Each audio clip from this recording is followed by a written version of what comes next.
Hello and welcome to Two Queens, Two Crowns. I am your host, KJ Miller, founder, lecturer, and content creator. And today I am joined by my good friend, the one and only Anna Coffey from TSPN, which I know many of you listen to. Anna, I'm so excited to have you here. Well, thank you for inviting me to be a guest. I've been looking forward to this, so very excited that we're doing this. Before we jump in, I have to tell everyone about my friendship bracelets you gave me. Yay! They are so amazing. I went to the post office right before this because you mentioned you had mailed me something because I appeared on Anna's podcast, TSPN. Yep. So if you guys aren't familiar, it is unofficially the Taylor Swift Podcast Network. That's the unofficial. But it's a Taylor Swift fan podcast and it's phenomenal. You guys, it's so good. What made you guys want to do it, first of all?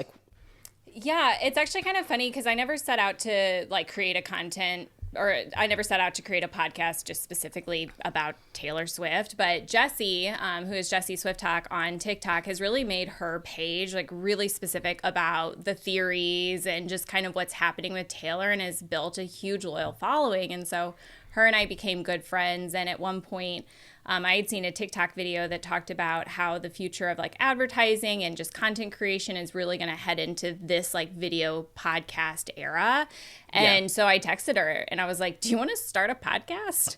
And she was like, yes. And so we spent about 6 months planning it and the name was one of the biggest things. TSPN is actually a follower of ours named Norma posted and was like, I need somebody to create a podcast and call it TSPN. And I messaged her. I was like, Norma, please take that the video down because we're going to take that name. Thank you.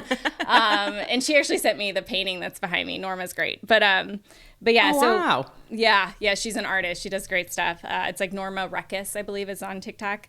But we basically kind of are a good partnership because she's my little encyclopedia and she knows all the information. I definitely love the research and have a lot of history with Taylor being a Swiftie. But I do a lot of the editing and the production. And so we've been self-produced and up and running since January. That's amazing. It's such a good podcast. And I was so thankful for you guys for having me on, which was a ton of fun. And then as a thank you to me, you sent me these friendship bracelets and I just got them. You sent them weeks ago. So I apologize that it took me so long to get to the post office. It's fine. But I literally started crying as I was opening them because she sent me, first of all, 4 bracelets just for me, then another 3 bracelets for my 3-year-old, and then another bracelet for my co-host. So I'm blown away, and they're so sweet. If I can just take a moment and tell everyone what they are. And we have to talk about how you package them. So I went above and beyond. I'm not like that usually. Trust me. You 100% went above and beyond. I've got to figure out how to make a TikTok video about this because, of course, I should have done it while I was unwrapping, but I was just so excited. I was like, I just want to see. Totally. But each bracelet in tissue paper with a little note. So the first note said where it all began. And that bracelet is Champagne Problems because that's the song that I fell in love with. And it's also just this really pink and what'd you call this? I went for champagne colors, right? Okay, yeah. It's very champagne colored.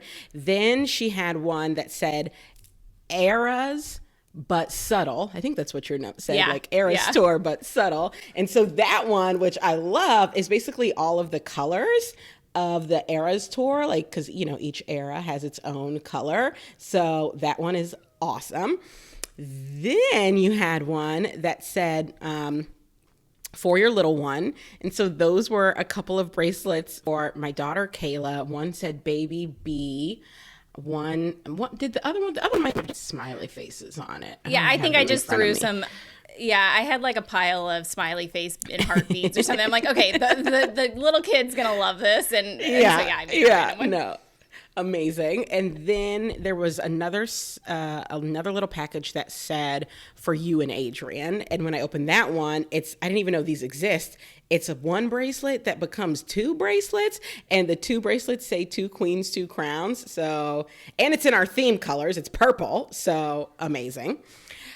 And then the last one, it said open last. This one's my favorite. And this is when I really actually started to cry, because the last one. I know. This one made me cry. I cried when I made it. Don't worry. The last one was 2, one for me, one for my daughter. And the one for me says projector. And then the one for my daughter says shine. And I just, that song, for I think most people on the podcast know, Protector is a song on Beyonce's album where she talks about being your projector and your protector. And that song, every time I listen to it, makes me cry. So even seeing a lyric reference on a bracelet makes me cry. And it just is so thoughtful and so sweet. So thank you so much. Yeah, well, I was listening to you and Adrian talk about the Cowboy Carter release when I made those. Like, I was making the bracelets, and you were talking about how Protector is such an important song. And I went back and forth between Protector and Projector for the bracelet. But I'm like, if it's really like, if she is your daughter, she's your little shine, then like you're the projector. Yeah. I'm getting emotional. It's cute. I love it. It's so cute. So thank you. Okay, so I sort of into you a little bit before you jumped on what we're going to be doing here. But basically, because it's a Queen Things episode, we are going to start with responding to social comments. And that's why I wanted to have you on this episode in particular, because I knew the comments on last week's episode. Woo! I knew those comments were going to be, let's just say tough, a little tough. I think warranted. I don't think anyone was rude or outlandish, but certainly a lot of people disagreed with my take and Adrian's take. And a lot of people vocalized that disagreement on TikTok. A little bit on YouTube, although I will say on YouTube, things were milder. But on TikTok, people definitely weren't really with our take.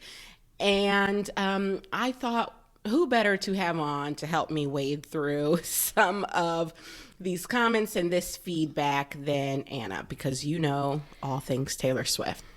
There you go. All right. I'm like nervous but excited. I'm not sure how to feel right now. Adrian definitely skipped a good one. And then after we dive into the comments, we'll get into a few updates, and then we'll end, as always, with our parking lot. So before I dive into other people's comments, I really want to know your comments and your thoughts. I assume you had a chance to listen to at least some of the episode. So what were your takeaways? Like, how did you feel about it broadly? Yeah, well, I think you guys did a really great job kind of walking through the entirety of what happened with the phone call situation. I love that you even included the clip. So if anyone's listening to this and hasn't, it's definitely a must listen, just because it really didn't leave any like stone unturned. I think of myself, like I was a big major Swiftie during that time as well. And I remember the fallout of it. And so just like from my perspective, like I just feel like there was a lot more going on that summer too, on top of the phone call situation. You had Taylor and Calvin breaking up. You had her moving right along into a relationship with Tom Hiddleston. And there were several other things, like even with the breakup with Calvin, where he was all over Twitter. And then it came out that she had written "This Is What You Came For," which is a Rihanna and Calvin Harris song. It came out that Taylor wrote that. And it just was like one of those things where I think leading up to it, especially with the overexposure of 1989, people who really hated her were like, you know, their weapons were loaded.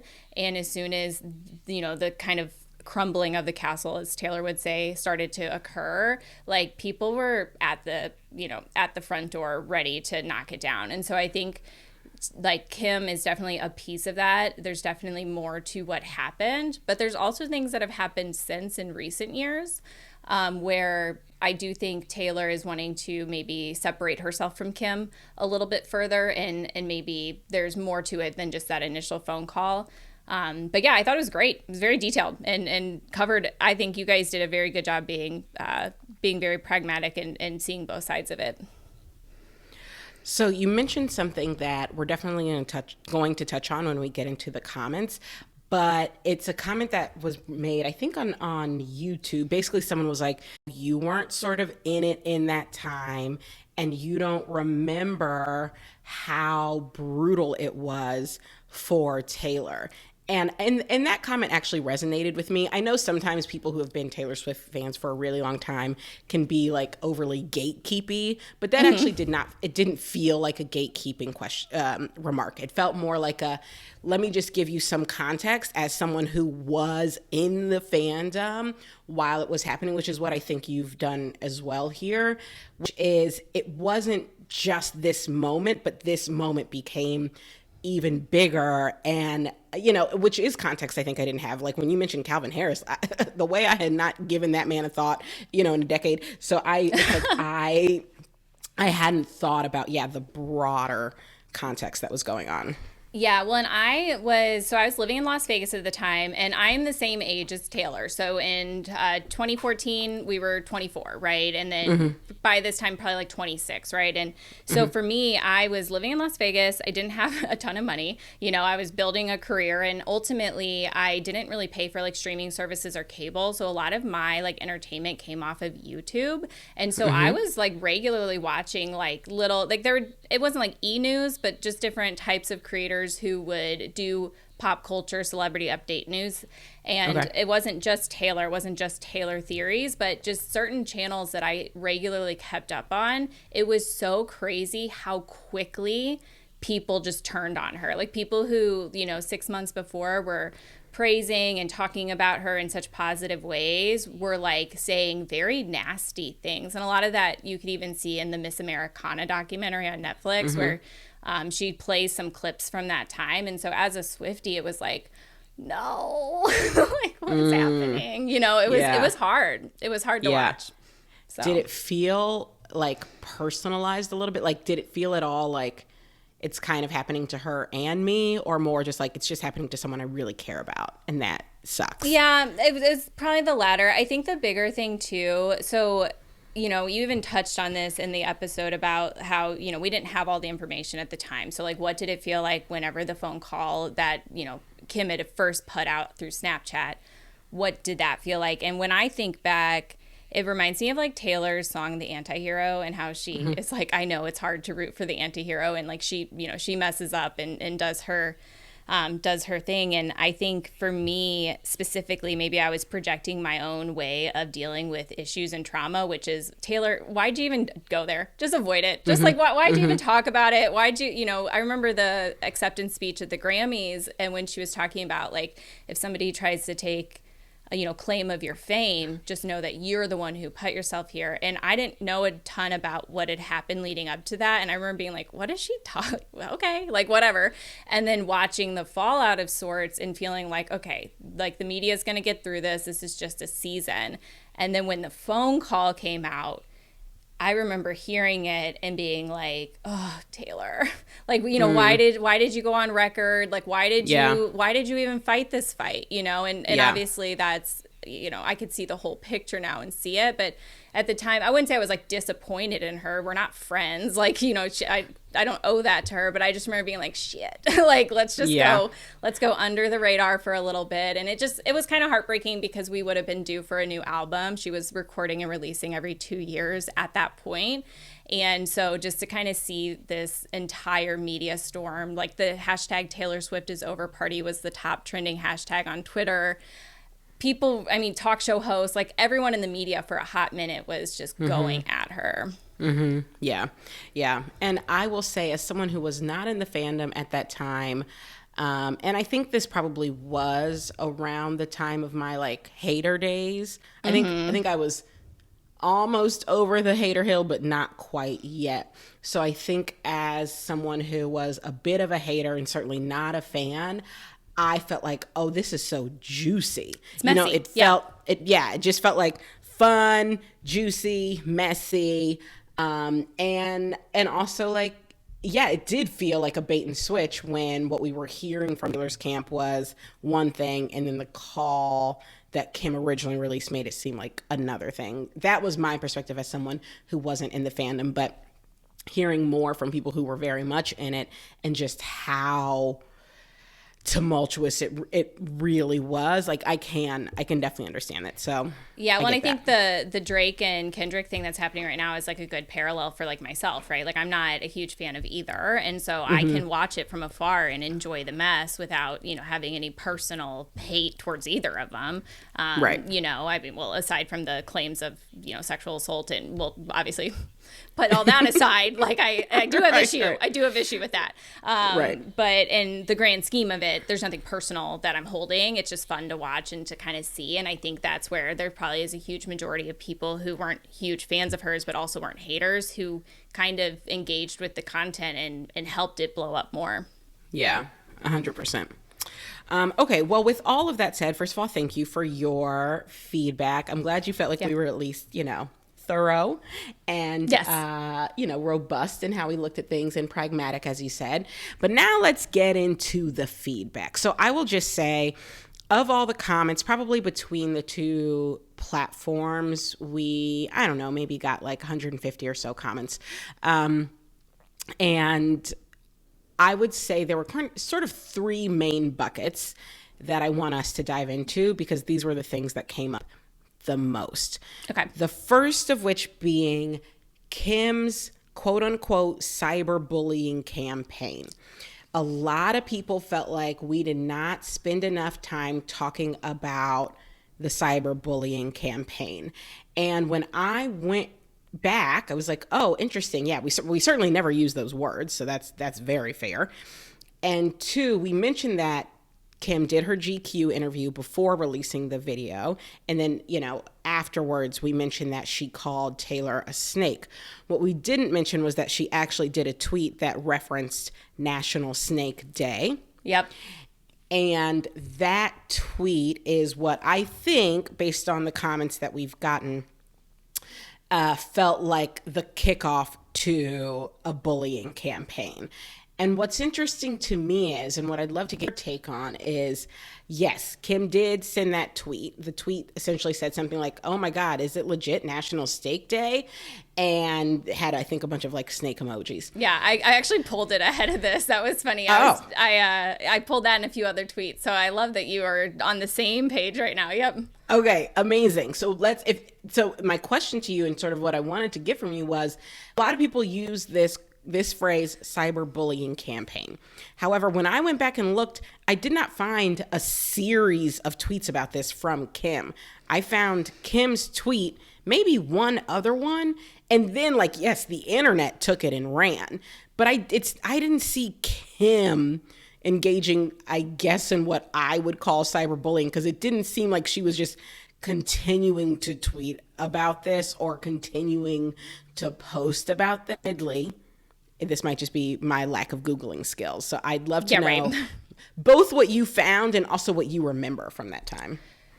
Yeah. What's so funny is I don't remember Kim being a central force of it, right? Like it wasn't, I mean, there was probably plenty of articles and stuff, Kim versus Taylor. When I think back to the cyberbullying, I agree with you. I think it was a lot of fans. There was also some stuff. One thing that stands out is, so Scooter Braun, who eventually in 2019, years later, purchased Big Machine Records alongside with Taylor's Masters. Mm-hmm. And that was sold to Scooter. And we can even talk a little bit further about that, but I'm gonna park it for now. So Scooter is the manager of Justin Bieber. He also had just started managing Kanye right ahead of this incident, which is another reason why I think Taylor was very upset that Scooter was ultimately the person who was allowed to purchase her masters because of things that he had done. But some of his clients, I think, were involved in the cyberbullying. And one thing that I remember specifically is Justin Bieber posted a picture of him on FaceTime, and it's like obviously his face, but then in the corner you can see who he's on FaceTime with, and Scooter was there. I believe Kanye was in it, and the caption was, "Yo Taylor, what's up?" or something very, "What's up Taylor?" something very simple. And so the invoking of that, like, why would he post that other than to kind of stoke the flame? So there was more than just Kim, and so that might be where people think Kim had a lot more to do with it. But I will say there was a lot more tweets from Kim actually in 2020 when the full phone call came out, which I found interesting because I didn't really know that until I researched. But what's interesting is let me see if I can find, she's just kind of barking a little bit about like, you know, she lied about that the phone call wasn't to ask for permission, like that was a lie, and like just like again like kind of pulling in like little details of it and trying to defend herself. And I think one of Kim's fatal flaws in the whole idea of fame, I think that the whole Kardashian clan is perfectly marketed and bred for what culture had back between like, I don't know, like 2012 to 2020, I would say. Like when I think of like 2016, like that was epitome social media influencer perfection, you know, the products and the contouring and, you know, they were perfect fame for that. But I think what one of her fatal flaws is that they are not actually, I say they, the whole Kardashian clan, but, you know, Kim specifically as well, is not really very unedited and vulnerable in many ways. Like a lot of what they put out is very edited. And then I also think like there's not a lot of practice around like just admitting that you're wrong in scenarios. And so I think that's where whenever she's come up to conflict like this, if her instinct is just to tweet and make it worse, it's just not like people don't empathize with that as much. Like it probably would have gone over much better in 2020 if she came out and just was like, yep, it was through Snapchat. I only took a few clips. I apologize that felt like I had edited it. In my defense, I was married to, you know, crazy person and I felt pressured, you know, but again, I don't know what she feels at liberty to say and not say in those scenarios as well. So I don't know. It's tough. It feels like she went on Twitter in 2020 and was not cyberbullying, but like definitely keeping the fight alive whenever the real phone call came out. And I do think there's a song on Tortured Poets called Cassandra.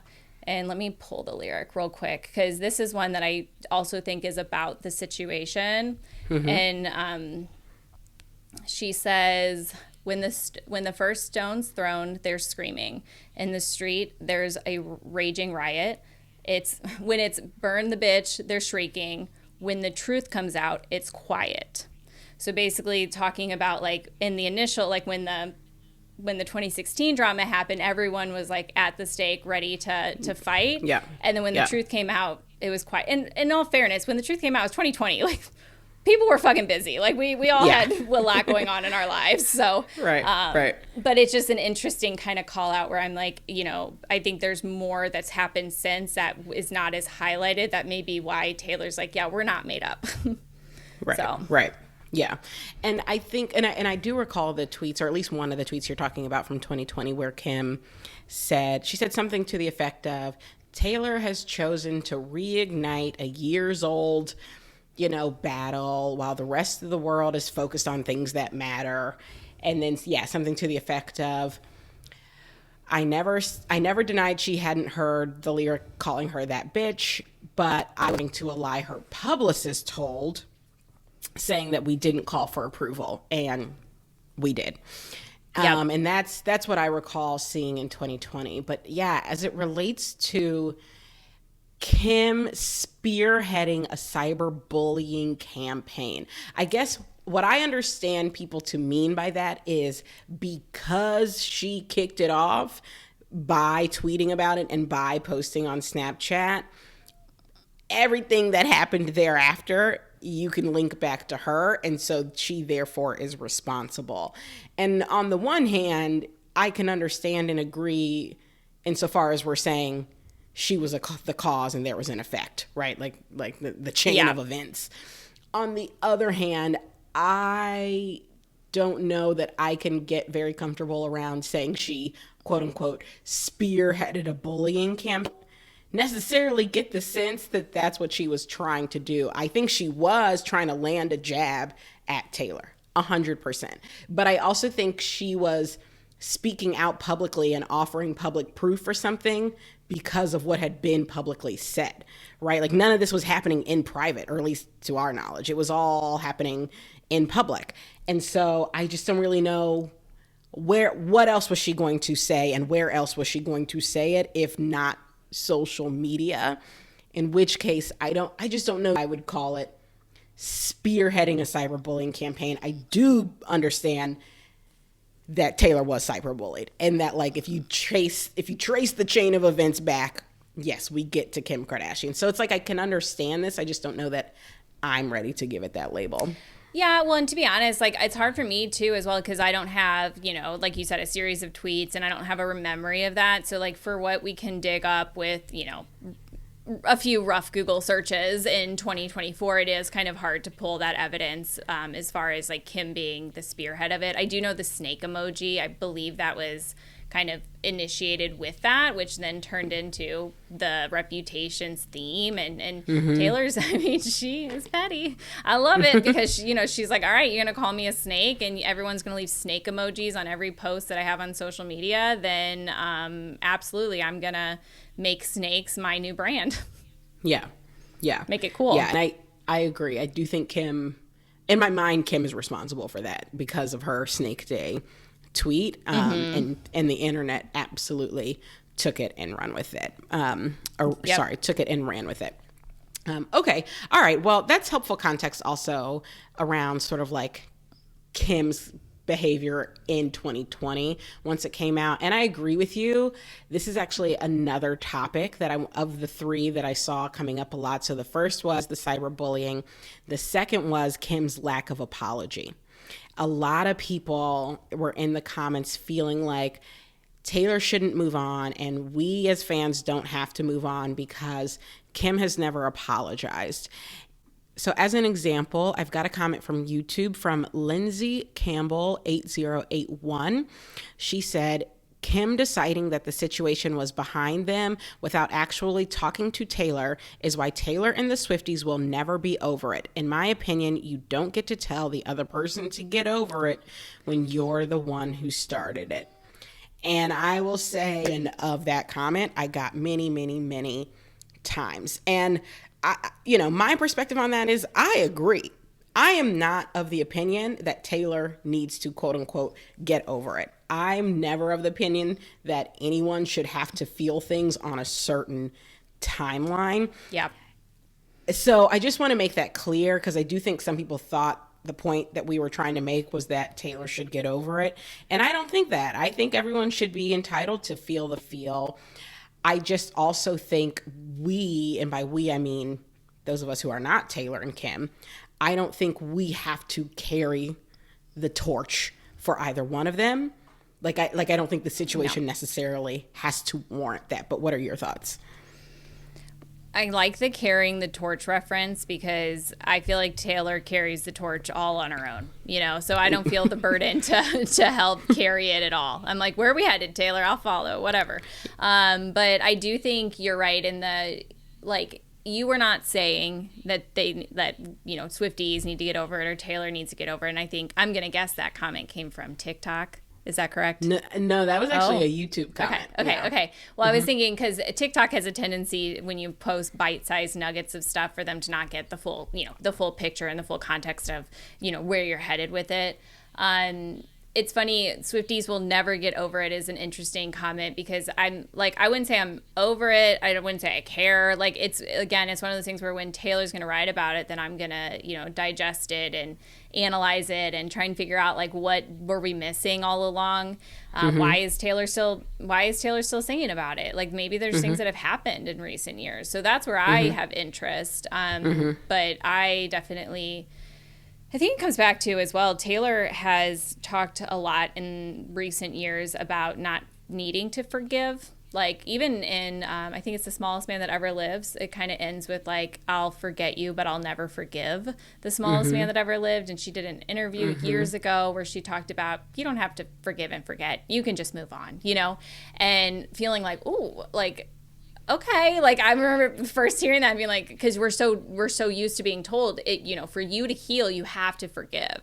And I think there's a level of forgiveness that comes from saying, if somebody's wronged you, of being like, you know what, I recognize that you did what was best for you in that scenario. And I know that when you did it, it hurt me. So like, I'm going to forgive you for putting your interests first, but that's not necessarily forgiving them for what they did to you. And so that's where I really kind of thought about Taylor's messaging in recent years with the idea of forgiveness and not needing to forgive is my interpretation of forgiveness, which is really to be able to compartmentalize the hurt in myself.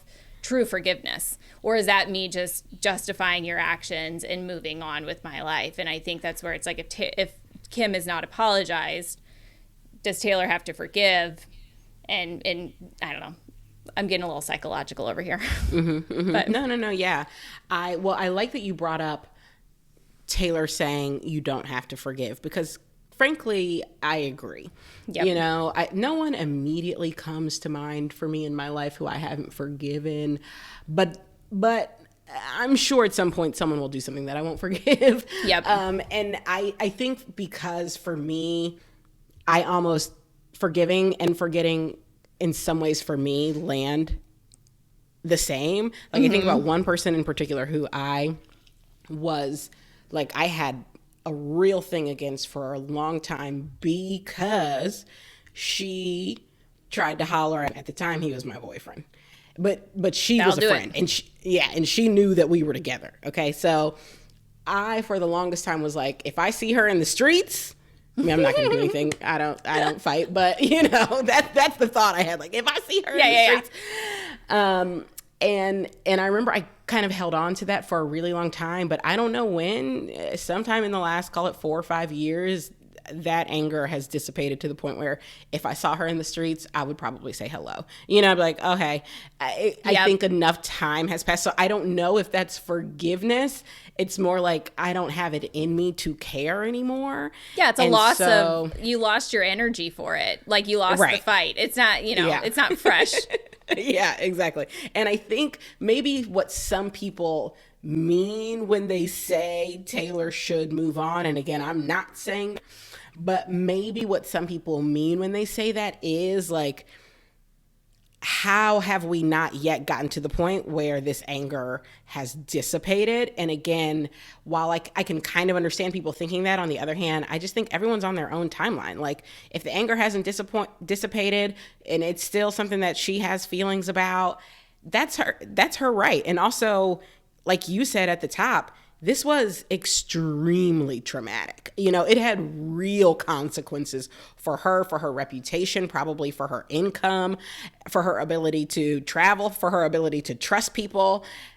I think when you go through something that traumatic, it probably does take longer to dissipate, you know? Well, and imagine the re-recording process, right? Jesse has actually talked about this several times on our podcast about how it must be traumatizing for Taylor to have to re-record everything, and not just reputation, right? Like think about would've, could've, should've, which is allegedly about the same person Dear John is about, and that same relationship, and just kind of understanding that, like, yeah, she just re-recorded all of that music, dug up all of the vault tracks, probably read through her diary. She's, you know, notorious for writing down her feelings. And so think about your scenario with your friend is like, if you had to, in some, you know, equal fashion, go back and read every post that you guys shared on social together and read text messages that you guys shared, like that fuel would come back up. And I actually think a lot of the Tortured Poets department and the manic kind of feelings of insanity, while a lot of it is recent history and singing about recent things, I also think that's why it's so hard to understand these songs and who they're about, because I don't think there's one muse to very many songs. Like most songs I think are,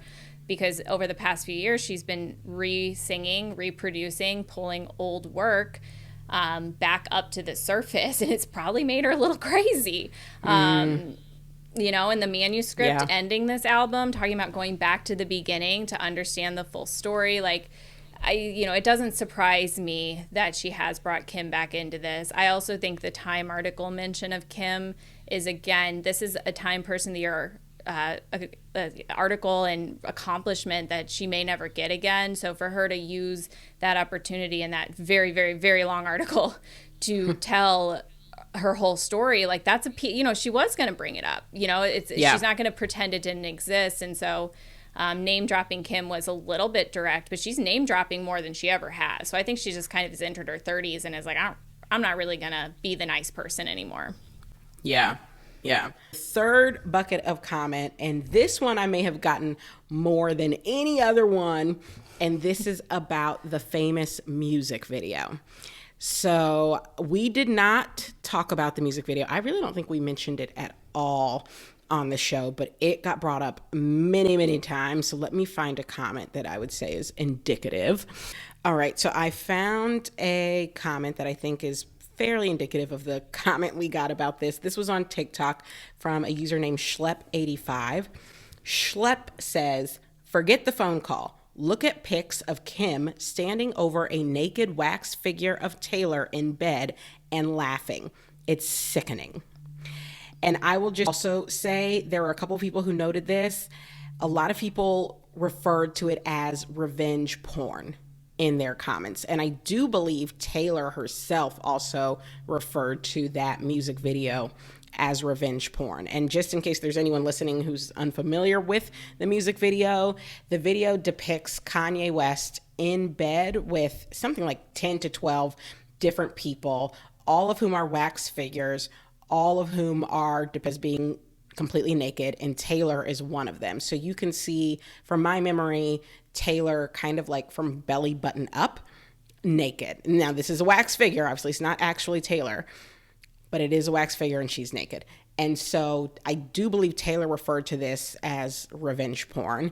And there were a lot of people in my comments also referring to it as revenge porn and specifically saying, is at fault because she was on set, like taking pictures and laughing. And so like very much was co-signing the behavior. So what are your thoughts on that?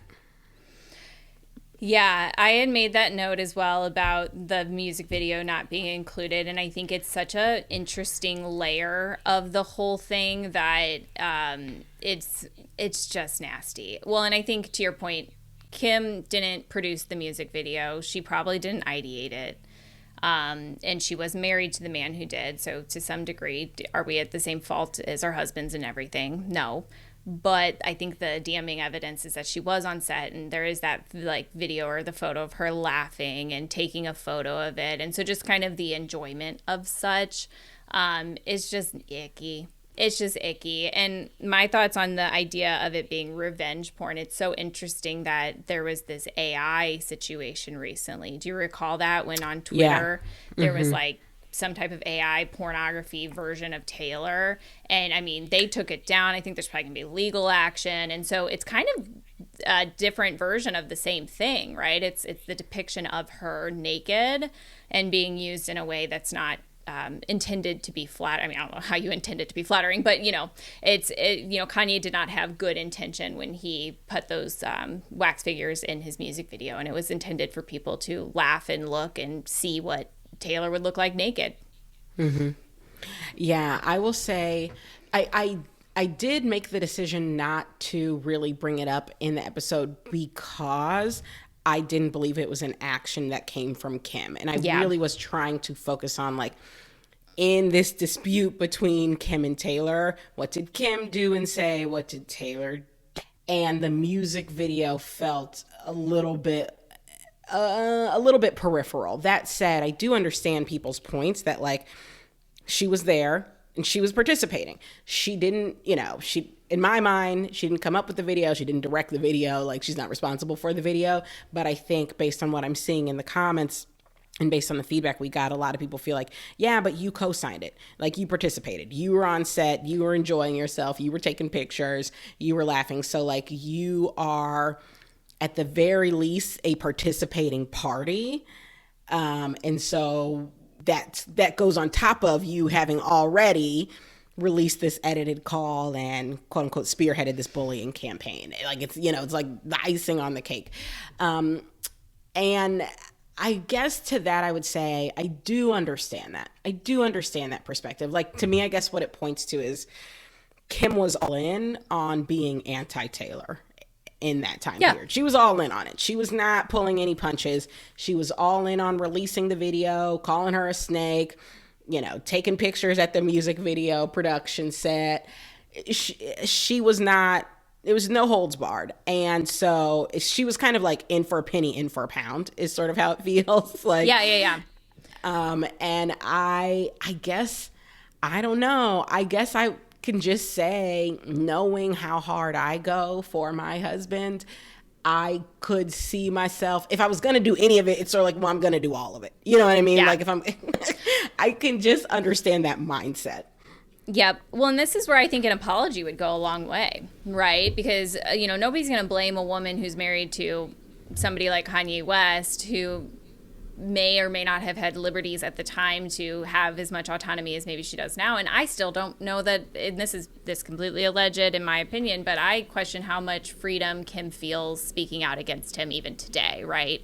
And so it's not freedom like legally, but just like for the sake of their, co-parenting and peace in her life, like, would she even fight that battle with him? What kind of weapons does he have to take her down, right? So again, alleged, but that's where I question and I empathize with Kim in that I think a lot of the lack of apology and or just kind of wanting this to be done is because she's no longer married to him and she probably doesn't want it brought back up. Yeah. I think I think there's probably some truth to that. Absolutely. Because I just think about how Kanye has acted since they've divorced and since they even were, separating, while she was with Pete Davidson, and the things he said about him, the things he said about her parenting because she let North, be on TikTok. It would be, I imagine, just unbelievably difficult and in many ways heartbreaking to be trying to co-parent with someone who was just very willing to drag you down, your family down. I mean, he's said terrible things about Kris Jenner, her mom. Kanye has really, really been just unbelievable in some of the things he has said and done. So I agree with you. Part of it probably is part of the reason why she is just like very much like, can we just put this behind us, is because she doesn't want to dredge it up. Yeah. But to the point of all the feedback we got, if she's not willing to apologize, why should anyone be willing to move on? I think that's fair too. Exactly.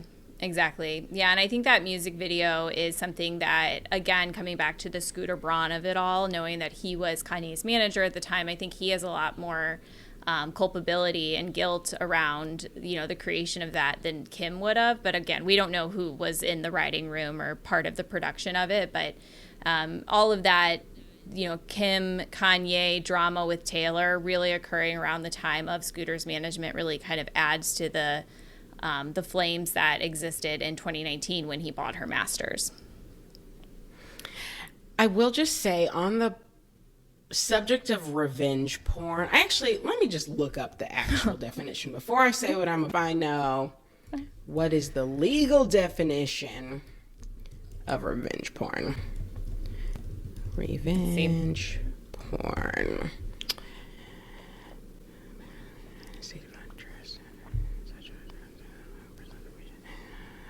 Okay. According to firstamendment.edu, firstamendment.mtsu.edu, I don't know what this website is, but it's the first one Google gave me, so Google thinks highly you don't want to go too far on the Google. Like, just get somewhere safe and move on. Yeah. Revenge pornography is the name given to the practice of circulating pictures of an individual in a state of undress and or participating in sex acts. So I think legally this does not rise to the definition of revenge porn because it is not actually Taylor Swift, nor a picture or video of actually Taylor Swift. So I think legally it doesn't rise to that definition, although certainly you can understand why someone might use the phrase to describe this music video. But the other thing is, and this might just be too much of a stretch for people to go down this path with me, and if so, I understand. Let me just say, I understand calling it revenge porn. Yeah. The thing that I think it's missing is I don't actually think Kanye included Taylor in this music video out of revenge. If you look at who else was depicted, my memory is there are a bunch of people I'm going to forget, but Donald Trump was depicted, Kim Kardashian was depicted, Taylor, Amber Rose. There were 2 or 3 men. Maybe one of them was Chris Brown. I'm forgetting. But to me, he was very much going for controversy, not revenge. That's, if I look, because even in going back and looking at the video, last week, it made me uncomfortable for sure. I was just like, ooh, yikes. I didn't like it. But because of all the people he included, it felt like, oh, Kanye wants this to be controversial. He wants this to be uncomfortable. It didn't feel like he wants this to be revenge. That's just not how it came across to me. Well, what's interesting is when you read the definition, like the legal definition, I thought that was actually pretty broad, for the idea of like what you and I would define revenge to be, like even just the distribution of it, against their will could be revenge. So I almost wonder if she was saying it in the more legal definition way. And one thing too to note, especially as it pertains to this kind of series of events, is obviously there's 2009, the VMAs, when Kanye ran up on stage and took the VMA. And then things were not good between that group of them, right? They never really made up. But then ahead of this, they had, right? And there were signs that things were good. And so, even Kim and Taylor were photographed dancing together, in the audience at the VMAs, 6 months prior. I think you had even mentioned this a little bit in your podcast. And so I think the shock of it all, too, could be where it was like a bait and switch, revenge, like that kind of feeling of like you baited me in and made me think we were friends. And now you literally are depicting me alongside Donald Trump, who is the presidential candidate during that year. Like, I don't think it was a compliment to include Donald Trump either. I don't know, maybe Kanye was, I don't know. Kanye's gone back and forth on that one. But Taylor has spoken out that she does not like Trump. So just, I could see where she's, seeing like it's an equal with these other players. Yeah. And that's a good point. I mean, the definition is broad in the sense that simply the distribution of it against someone's will qualifying as revenge porn. And so that's why I can understand her using that phrase and others using. And look, I don't think it was flattering. I don't think Kanye was trying to compliment anyone in that video. I just also, to me, it felt a little bit, not so much revenge, more controversy for controversy's sake, which is something I think Kanye clearly believes in, wearing a White Lives Matter shirt and, going off on his rant on SNL. There are just a lot of things to suggest he likes controversy. He likes pushing the envelope. He likes being belligerent in public spaces, so on and so forth. I just don't know that this was, for him in his mind, revenge. But in impact is, well, and there's consequences. Well, there's consequences to his actions, right? Even if he didn't see it that way, for Taylor to respond and to call it revenge porn and to rally up her army against the situation is like, well, yeah, it's the consequence of your action. If you're going to put her naked in a music video, then the reaction to it you can't control. Totally. Yeah, I completely agree. Okay, I'm just going to do one more quick scroll through my comments to see if there's anything else. But those were the three major buckets. I feel like we did a pretty good job in addressing them. And I definitely just want to say to everyone who left a comment and who continues to leave comments, I'm so grateful and so thankful for you guys engaging.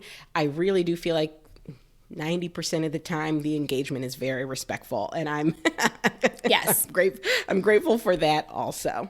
Yeah, I actually had pulled a comment that stood out to me, and this one was from YouTube, and it was on your video.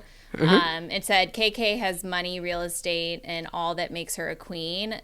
Not all queens are good or worthy, like Queen Mary's one. And, just kind of, I thought that was an interesting take, because I'm like, just because somebody is defined as a queen, like especially as it pertains to your podcast, it doesn't mean that they are inherently always the good or the bad. It's you're taking the angle of let's look at both sides and see how did they help each other, whether you think that other person is good or not.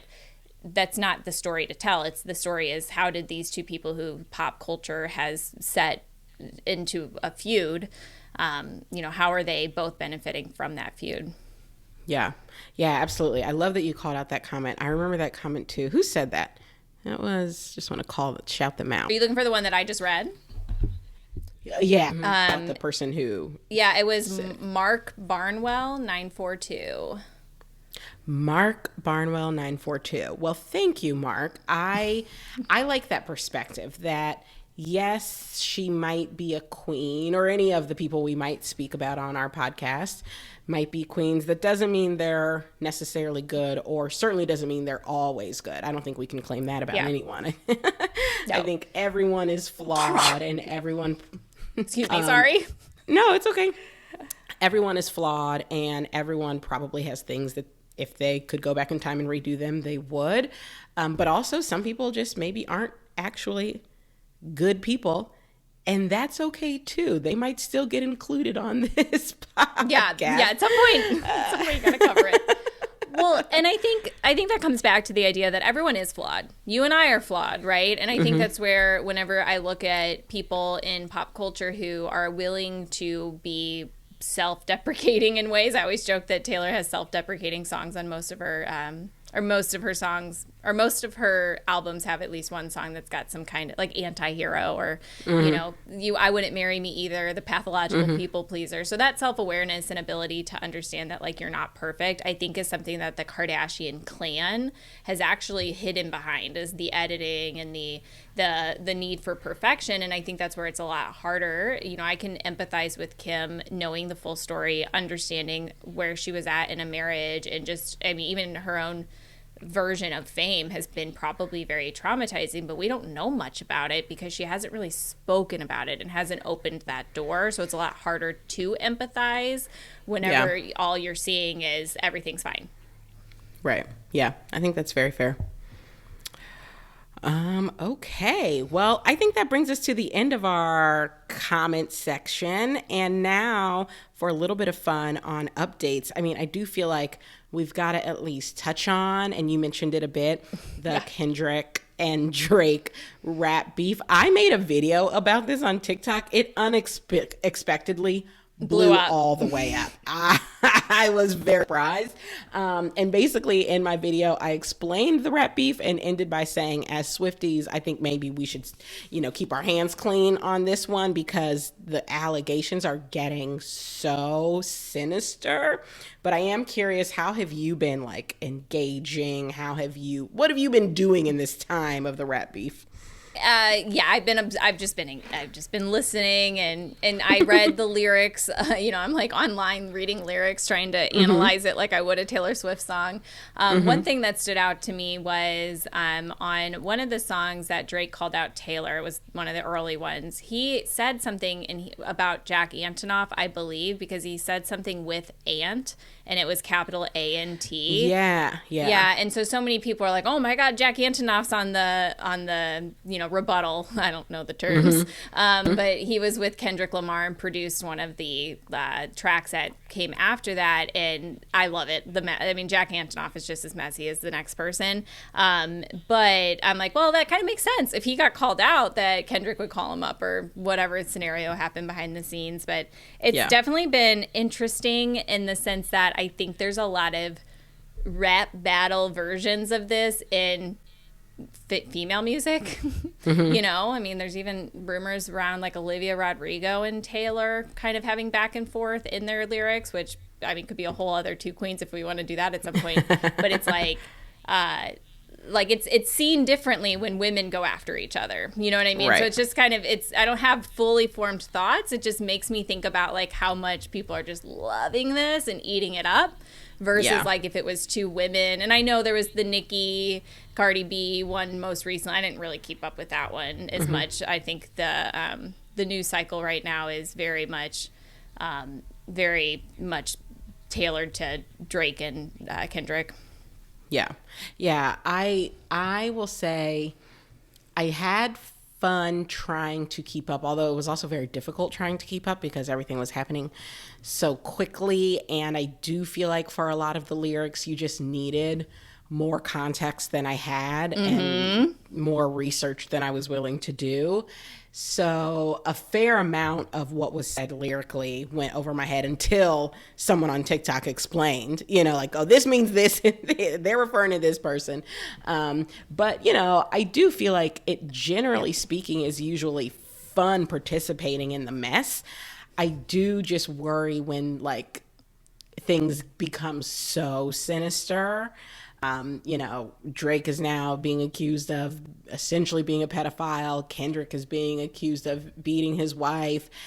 I just am like, well, now it's not fun, like. Yeah, it's not a bop. I'm gonna bop too, like. Yeah. Exactly.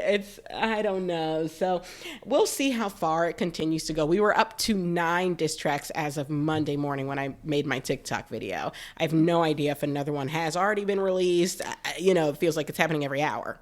Yeah, no, I agree. I think there's a lot kind of happening in the music industry right now. I'm not surprised to hear the claims of that were claimed against Drake, especially given some of the news that has come out about Diddy and lawsuits that he has settled, so like admission of guilt in a settling and the FBI raid and just all of the connections. And so I won't get too far into any of my thoughts there just because it's all alleged and opinionated. But I do think that the smoke, where there's smoke, there's fire. It just feels like there's a lot of little smoke piles right now happening. And maybe some of that will kind of start to come out as the year progresses.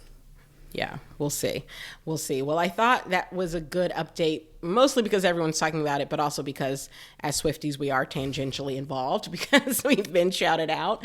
Exactly. But the other update on the Kim side of things, did you see that she participated in the Tom Brady roast and got booed, like heavily, heavily booed? Yes. What did you think of that? Yeah, I was surprised. I question how much of that is tied to Taylor and Thank You, Amy, because that was a big crowd of Tom Brady fans. Like it's Comedy Central, whatever. Like it's not like she walked into an award show of women. I don't know. I can't think of the parallel, but it doesn't feel like that audience is like a bunch of Swifties. And so it was an interesting thing because I do think there's been a lot of bad press and just the way in which the Kardashians have not transitioned into this new era of culture where people want vulnerability and they want authenticity and they want to see their favorite artist, open up their front-facing camera and talk to it without, any post-production. And I'm not saying that's why she was booed, but I think there's a collective understanding that the Kardashians are kind of having a moment of having to figure out how to redefine their fame.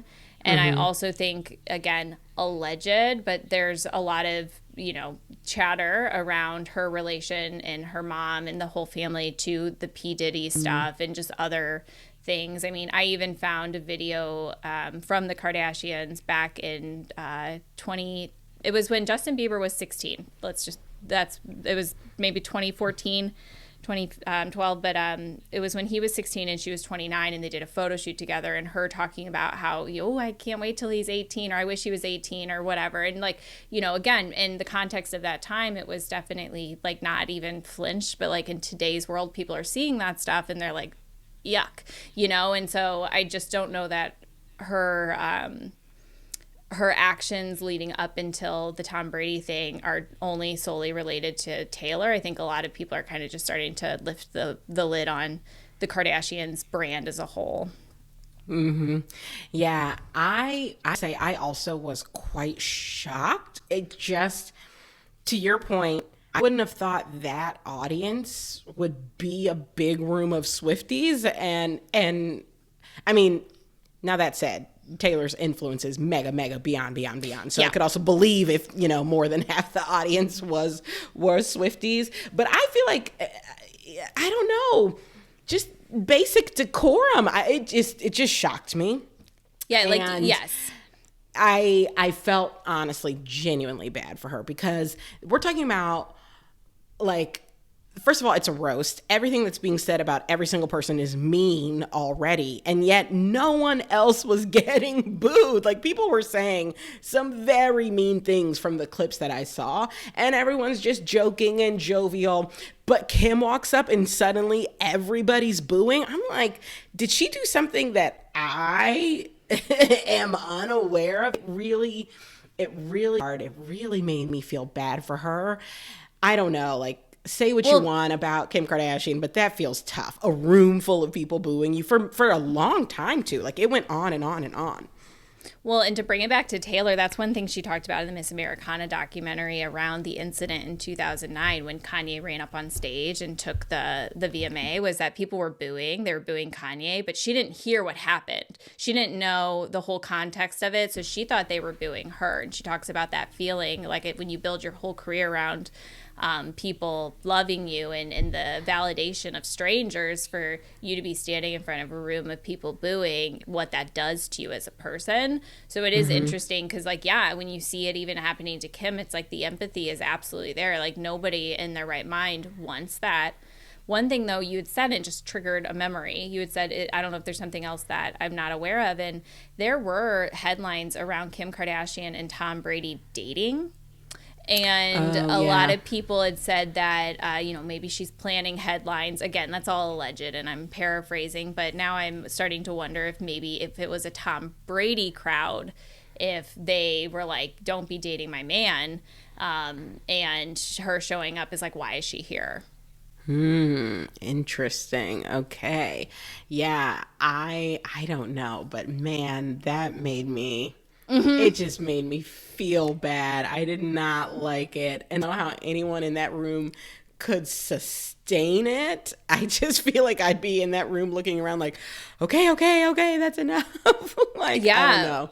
I don't know. I felt quite bad about that. But, to your point about it might not have been related to Taylor at all, or not for all of those people, I definitely agree with that, because I also recall, this was several years ago, the Kardashians were like presenting at the VMAs. There was a bunch of them up on stage, and people started booing. And I do think for a certain set of people, the Kardashians represent all that's wrong with the world. You know, like, they're billionaires and they're quote unquote fake and plastic and, cosmetic surgery and procedures and fake butts and fake boobs and all the money and no talent. And I think there is a subset of people for whom everything about them is bad and terrible. And that to me feels tough, because I feel like the Kardashians in many ways are a reflection of America, right? Like, they are famous and rich because we've made them famous and rich. So it's hard to feel like you can hate them that much. It's like, well, we're all sort of responsible here. But I do recall that happening, and I'm certain that when that happened at the VMAs, it was not because of Taylor Swift.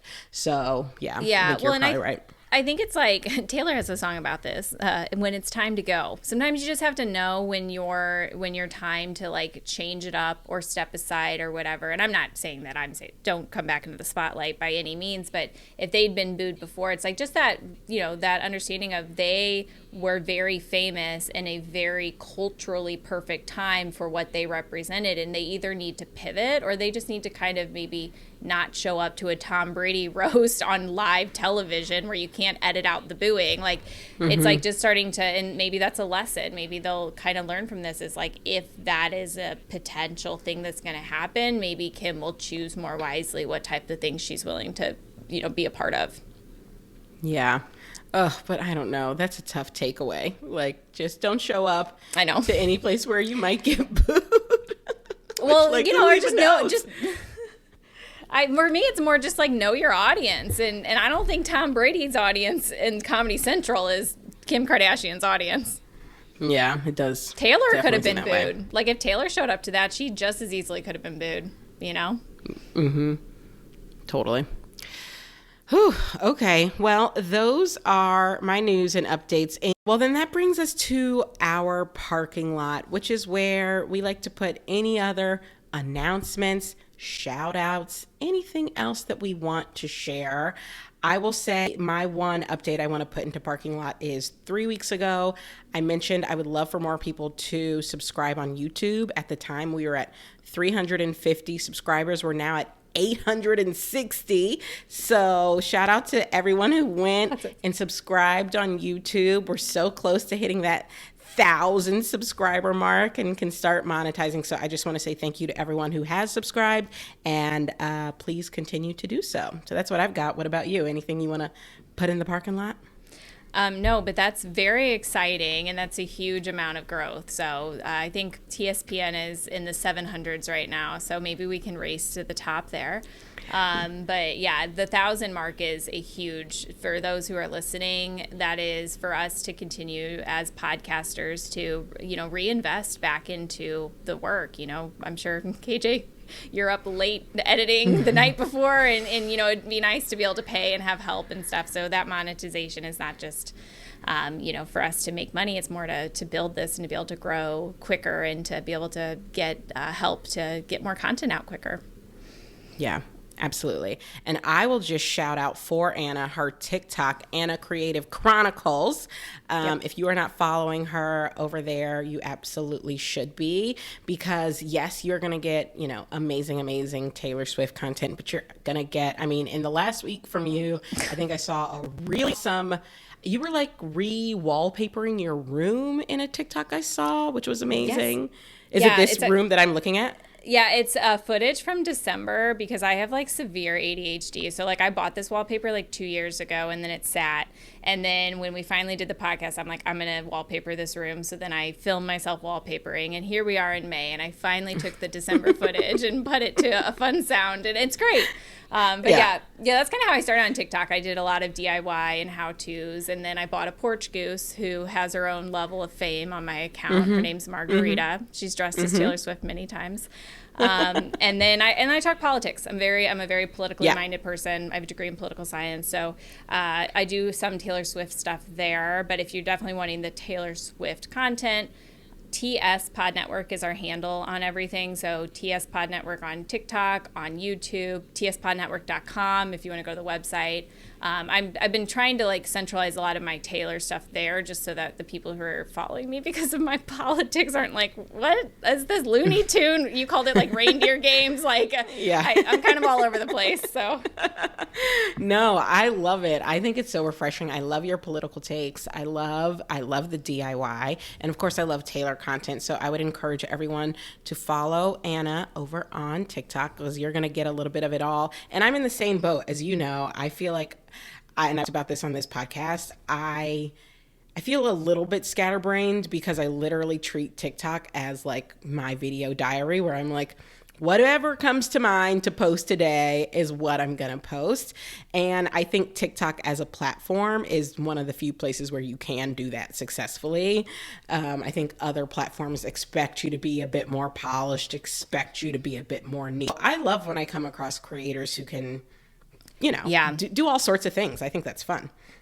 Well, I think the TikTok algorithm is smart enough as well to know, because I can recognize when I post like political stuff, like some of the first likes or comments are from the same kind of group of people. And then if I post something about Margarita, my plastic porch goose, it's a different kind of subset. So I think TikTok starts to recognize the user's interests and can really quickly kind of even categorize amongst our followers what this video is for. So it's not too often that I feel like it crosses over.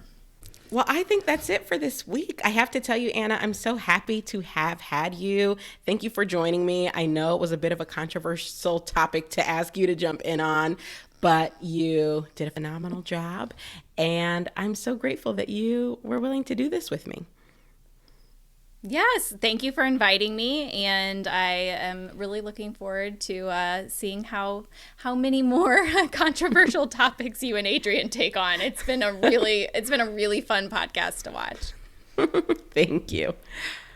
All right, everybody, that's it for this week. Please be sure to follow us on TikTok at 2 Queens, 2 Crowns, and to check out the podcast on YouTube, 2 Queens, 2 Crowns. We would also, as always, love for you to follow us on our personal socials. I'm on TikTok at @IM_KJ Miller and YouTube with the handle at IMKJ Miller. I'll see you next week.